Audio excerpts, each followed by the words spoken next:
ఇలాంటి మరిన్ని వీడియోల కోసం మా ఛానల్ని లైక్ చేయండి, సబ్స్క్రైబ్ చేయండి, బెల్ ఐకాన్ యాక్టివేషన్ చేయండి.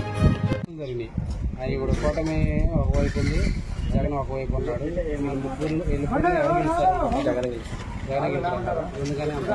అంటే పెన్షన్లు పథకాలు ఇచ్చింది. అమ్మ ఒడి కానీ, ఆసరా డబ్బులు కానీ, చెయ్యొద్ద కానీ, ఆటో డబ్బులు కానీ కొత్తగా అలాంటి. అంటే మరి చాలా మంది ఇలా జనాల డబ్బులు ఇన్సూరెన్స్ కానీ అభివృద్ధి చేయలేదు అంటున్నారు. అభివృద్ధి ఎందుకు చేయలేదు? సచివాలయం కట్టాలి. ఊరు సచివాలయం కట్టారు, రైతు భరోసా కట్టారు. ఏం కట్టాలి? రోడ్లు వేయలేదని రోడ్లు గవర్నమెంట్ లో వేసారు. రోడ్లు అంటే రోడ్లు డెవలప్ చేస్తున్నారు. 5 సంవత్సరాలు ఎవరు చేయమంటే ఎవరు చేస్తారు? వైజాగ్ డెవలప్ అయ్యే ఏరియా చూసుకోవాలి కానీ డెవలప్ కానీ ఏరియా చూసుకోవాలి. ఇక్కడ రాజధాని అలగపూడి ఎక్కడ ఉంది? కొత్తలో ఉంది, చూశారు మీరు? ఇప్పుడు రాజధాని అడుగున్నారు. ఎయిర్పోర్ట్ ఉంది, మొత్తం అంటే మరి వైజాగ్ లో లాస్ట్ అవుతుంది సెంటర్ పాయింట్ లో పెట్టుకున్నారు. డెవలప్ అంటే బడ్జెట్ లేదు. బడ్జెట్ లేని కాడికి ఎంతమందికి పథకాలు ఉన్నాయి అంటే ఇప్పుడు అమలు చేసేవాళ్ళు ఇస్తున్నారు పథకాలు. అంత గవర్నమెంట్ నుంచి మన డైరెక్ట్ 14 సంవత్సరాలు ఇచ్చింది.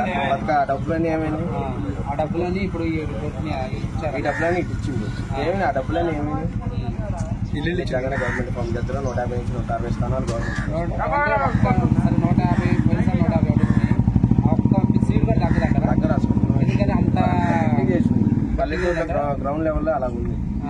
పల్లెటూరులో ఉద్యోగాలు లేదు అని టాక్ వచ్చింది. వాలంటీర్లకి 5 ఉద్యోగాలు, 30 లక్షల ఉద్యోగాలు. సచివాలయం 5,000 జీతం మీకు పెంచుతా. అది కూడా ఇలాగ 5,000 జీతాలు. వాడు అది కూడా ఇలాగా చంద్రబాబు పెంచుతా మూడు సంచులు ఉద్యోగం అన్నాడు. శ్రీలంక అయితే అన్నాడు. మళ్ళీ వాలంటీర్లు వస్తే 10,000 చేస్తానన్నాడు. మరి ఏంది అవన్నీ? మంచి చేస్తే అధికారం రావడం కోసం అంటారా? అధికారాలు రావడం కోసం. చంద్రబాబు నాయుడు మాటలు నమ్ము ఎవరు నమ్మే పరిస్థితులు లేదు. చాలా మంది ఆయనతో అనుభవజ్ఞుడు, రాష్ట్ర దేనికి అనుభవం ముసలోడు అయింది. సైకో జగన్ చంపేస్తా అంటున్నారు. ఎవరు చంపేస్తారు?